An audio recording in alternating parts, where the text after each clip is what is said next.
Object classification using deep learning. In this section, we use our existing knowledge of Caffe and OpenCV to design and implement an object classification program using CNNs. For this, first we format the data and create a database. Then we design a network and train it using solvers. And finally, we will deploy the trained model for our classification problem. Defining problem statement. In this video, we will define a problem, which data to work with, and create a LMDB database for our Caffe model.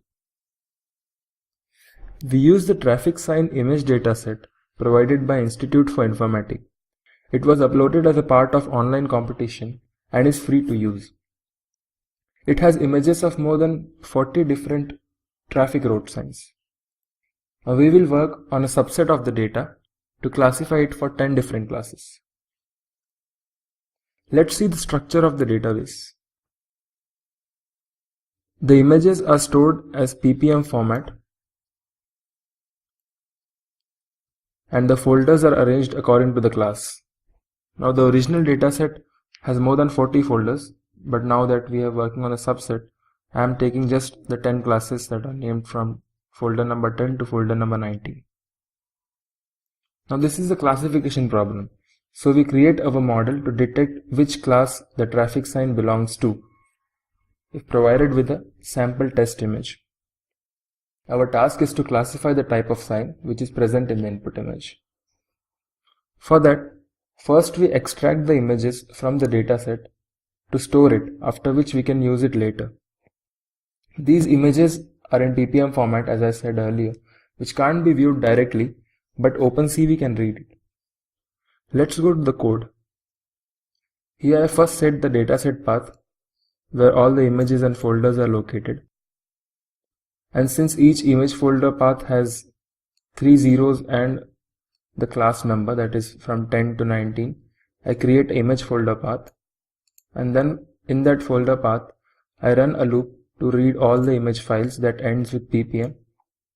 We first read the image, then resize it to 50 x 50 and perform an operation of equalize hist, that is histogram equalization, over the images, since more than often the images having low contrast.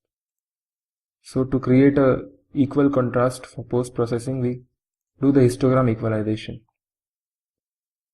And then we create a path to store the training image, followed by the imWrite function to write the image. Now let's run this code.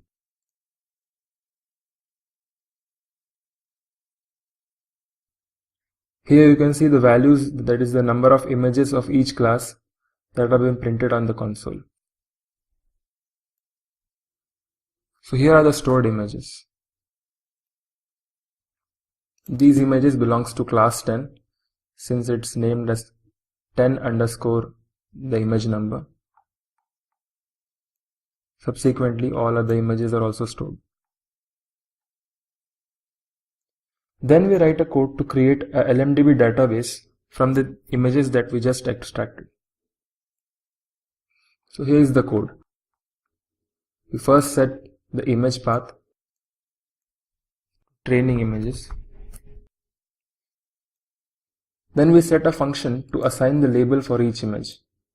Now as I told you earlier, the images that are stored in the training folder are named such that the class name is followed by the image number. The class number is followed by the image number. So if,